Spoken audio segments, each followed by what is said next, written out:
कहीं की ईंट कहीं का रोड़ा और भानुमति ने कुनबा जोड़ा। अच्छा, इस कहावत को आपने खूब सुना होगा और कोई दो राय नहीं कि इसका प्रयोग भी किया होगा। लेकिन क्या आप जानते हैं कि इस कहावत का आगाज महाभारत काल में हुआ था? नहीं ना, तो कोई बात नहीं। चलिए ना, पलटते हैं सनातन ग्रंथों के महत्वपूर्ण पृष्ठ सिम्मस टीवी के साथ।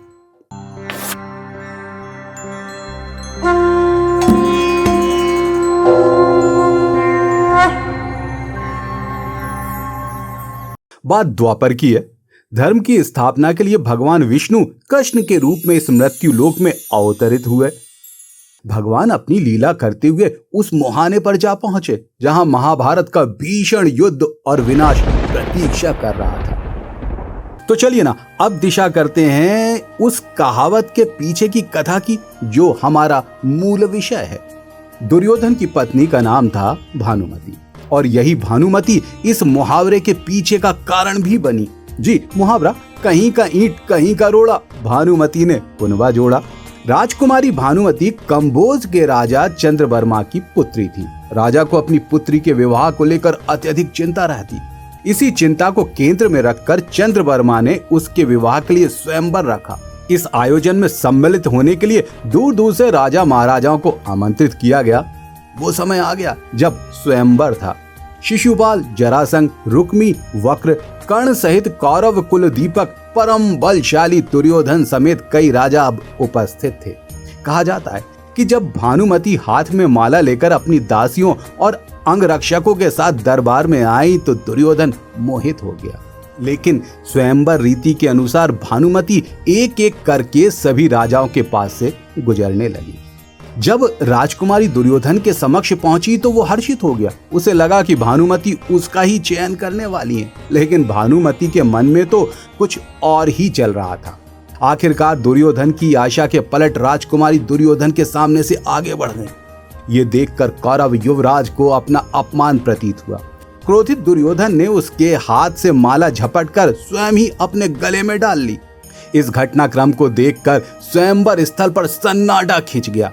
आयोजन में उपस्थित राजा महाराजा का पारा भी अब आसमान पर चढ़ गया। यहाँ तक कि सभी ने अपनी तलवारें मयान से निकाल ली। दुर्योधन ने सभी राजाओं को कर्ण से युद्ध करने की चुनौती दी। कर्ण परम शक्तिशाली था। मित्र के कहने पर वह सभी राजा महाराजाओं से युद्ध करने के लिए सहर्ष राजी हो गया और अपने पराक्रम के बूते सभी को बड़े ही सहजता से परास्त भी कर दिया। मजबूर राजा कंबोज को अपनी प्रिय बेटी के इच्छा के विरुद्ध उसका विवाह दुर्योधन से करने के लिए राजी होना पड़ा। भानुमति को लेकर जब दुर्योधन हस्तिनापुर पहुंचा तो पितामह भीष्म सहित विदुर एवं अन्य परिजनों ने इस कृत्य को लेकर अपनी असहमति जताई और निंदा की। लेकिन अभिमान में डूबे दुर्योधन ने तर्क देते हुए अपने व्यवहार को ये कहकर सही ठहरा दिया कि भीष्म पितामह भी तो अपने सौतेले भाइयों के लिए अंबा, अंबिका और अंबालिका का हरण करके ले आए थे। कौरव युवराज के उत्तर से सभा में मौन छा गया था।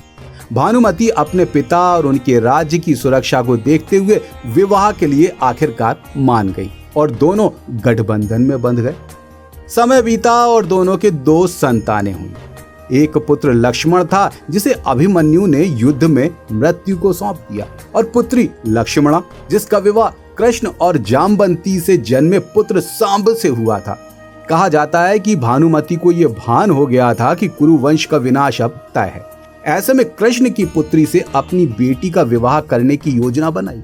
सांब ने लक्ष्मणा का हरण किया और भानुमति ने पूर्ण सहयोग, यहाँ तक कि दुर्योधन से भी इस सत्य को छुपाए रखा। ये वही सांब था जिसके कारण पूरे यदुवंश का विनाश हो गया था। कहते हैं कि भानुमति का कर्ण के साथ अच्छा संबंध हो चला। दोनों एक दूसरे के साथ मित्र की तरह रहते। दोनों की मित्रता काफी प्रसिद्ध हो चली। कर्ण और दुर्योधन की पत्नी भानुमति एक बार शतरंज खेल रहे थे। खेल में कर्ण जीत रहा था। तभी भानुमति ने दुर्योधन को आते देखा और खड़े होने की कोशिश की। दुर्योधन के आने के बारे में कर्ण को पता नहीं था, इसलिए जैसे ही भानुमति ने उठने का प्रयास किया, कर्ण ने उसका हाथ पकड़कर पुनः उसी स्थान पर बैठाना चाहा। भानुमति के बदले उसकी मोतियों की माला कर्ण के हाथ में आकर टूट गई। दुर्योधन तब तक कमरे में आ चुका था। दुर्योधन को देख भानुमति और कर्ण दोनों को भय हुआ कि कहीं दुर्योधन इस मित्रता का अन्यथा अर्थ ना निकाल ले, परंतु दुर्योधन को कर्ण पर पूरा भरोसा था। उसने सिर्फ इतना ही कहा कि मोतियों को उठा लें, और वह जिस उद्देश्य से आया था उस संबंध में कर्ण से चर्चा कर वह चला भी गया। इस भरोसे के चलते दोनों का भय दूर हो गया। हालांकि कुछ लोग इस घटना का वर्णन इस तरह से भी करते हैं कि दोनों शतरंज खेल रहे थे, भानुमति और कर्ण। भानुमति हार रही थी और कर्ण प्रसन्न था। इतने में दुर्योधन के आने की आहट हुई तो भानुमति सहसा ही खेल छोड़कर उठने लगी। कर्ण को प्रतीत हुआ कि वो हार के डर से भाग रही हैं, इसलिए उसने उसका आंचल झपटा। अचानक ही इस क्रिया से भानुमति का आंचल फट गया और उसके सारे मोती वहीं बिखर गए। ऐसे ही समय कर्ण को भी दुर्योधन आता हुआ दिखाई दिया। दोनों को भय सताने लगा कि अब दुर्योधन क्या समझेगा।